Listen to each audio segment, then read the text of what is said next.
எத்தனை பேர் நம்புறீங்க? நமக்கு நல்ல திட்டத்தை வச்சிருக்கிறார் தேவன். நல்லவர் அவர். கர்த்தர் நல்லவர். சொல்லுங்க, கர்த்தர் நல்லவர். எனக்காக நல்ல திட்டத்தை வைத்திருக்கிறார். எரேமியா 29:11 சொல்லுது, நீங்கள் எதிர்பார்க்கும் முடிவை உங்களுக்கு கொடுக்கும்படி நான் உங்கள் பேரில் நினைத்திருக்கிற நினைவுகளை அறிவேன் என்று கர்த்தர் சொல்லுகிறார். அவைகள் தீமைக்கல்ல, சமாதானத்துக்கு ஏதுவான நினைவுகள். இருக்க வேண்டிய விதத்துல உன் வாழ்க்கை இருக்கணும்னு நான் நினைக்கிறேன்றாரு. அதுக்கேற்ற மாதிரி திட்டத்தை வச்சிருக்கிறேன்றாரு.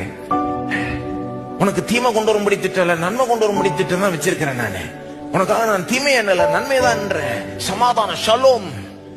வாழ்க்கைக்கு ஒரு முழுமை இருக்கணும், ஒரு நிறைவு இருக்கணும், எல்லாமே இருக்க வேண்டிய விதத்துல இருக்கணும். எதுவுமே உடஞ்சு போயிருக்க கூடாது. இப்படிப்பட்ட ஒரு திட்டத்தை நான் உனக்காக வச்சிருக்கிறேன். ஆமா, நடக்க போற தீமெல்லாம் எனக்கு தெரியும், உனக்கு வரப்போற சவால் எல்லாமே தெரியும், இழப்பு எல்லாமே தெரியும். ஆனா அப்படியும் உனக்கு நல்ல முடிவு வரும்படி நான் திட்டமிட்டு வச்சிட்டேன், நீ என்ன நம்புன்ற. ஆகவே ரொம்ப மோசமான தீமை கூட தேவனுடைய திட்டத்தை கெடுக்க முடியாது.